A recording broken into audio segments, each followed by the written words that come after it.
I've now added a second set of videos to my playlist, and these, with any further playlist additions, will be secondary to the primary one, which is the evidence of parts of my gang stalking. This new playlist is about the police's involvement, their use of a psychiatric reprisal, mental health's apparent complicity, and to lighten the mix, I've also included my civil partner.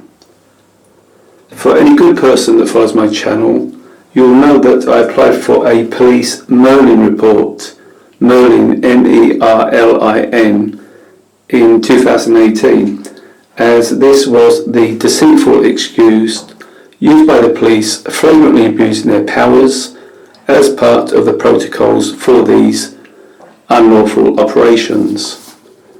This tactic smacks of a Soviet-era methodology.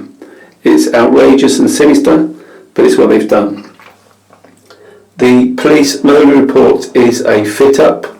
It's complete hogwash. They know it, yet they are allowed to get away with it for now.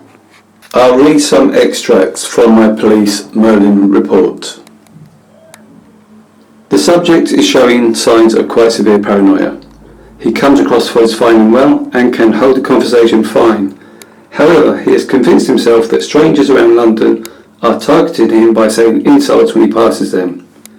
He has gone to the extent of editing video clips, leaving his camera on at all times to try and capture something, and then convincing himself that something is being said, and sleeping in his car. It's not my car, by the way. It seems an obsession for him to catch clips of what is nothing, or in rare cases just coincidence, and then convincing himself that this is all targeted for him as part of a large network of organised people that are just out to insult him anywhere in London.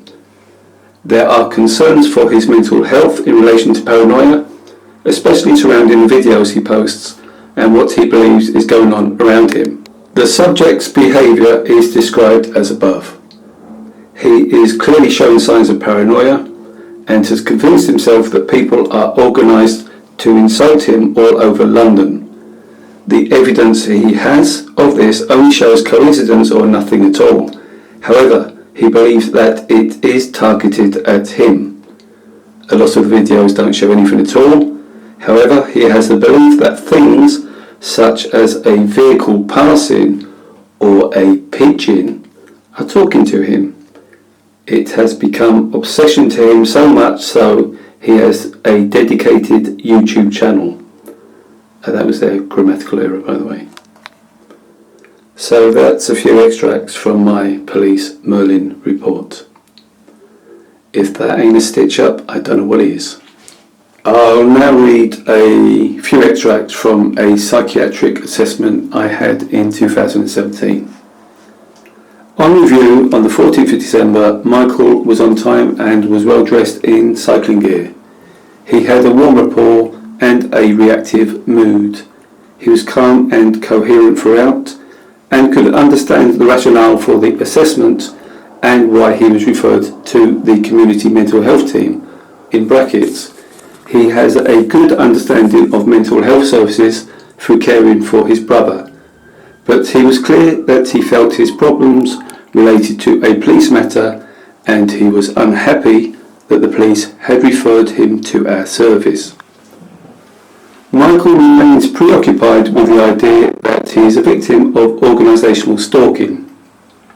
This means that he believes neighbours and members of the public are targeting him by making noise and shouting verbal insults at him on a daily basis. It's more a verbal hit and run. He believes that this has occurred as a result of Michael attending an anti-capitalist protest in 2009. He spends time collecting evidence that this is happening by filming and recording events that occur in his daily life. He has done extensive research and has film and audio clips of people that he maintains shows evidence that what he believes is true.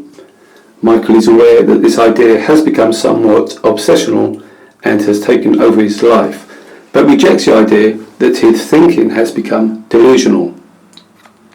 Michael's recordings and video clips have been viewed by the police, and the police feel that it does not show any targeted harassment, but reveals members of the public going about their daily lives, in brackets, speaking on their phones or walking past Michael, or cars passing, and the police feel any conversation heard on the recordings is coincidental. I explained to Michael that from a mental health perspective, his difficulties do fit with delusional thinking, due to the nature of how these beliefs are held. Now, back to that police Merlin report. If I wasn't being set up as part of these illegal extrajudicial operations, the sentence where they make the ludicrous claims that I believe vehicles and a pigeon are talking to me would be hilarious. But under such circumstances, it's really not, and it's all very, very ominous that this is sanctioned. So much for living in a democracy. But if they're going to make fake and preposterous claims about my mental faculties, I may as well run with that, which is where I decided to include my little cute feathered friend in some of my videos and name her, I think it's a she, Mrs. Dovey, my civil partner. Enjoy.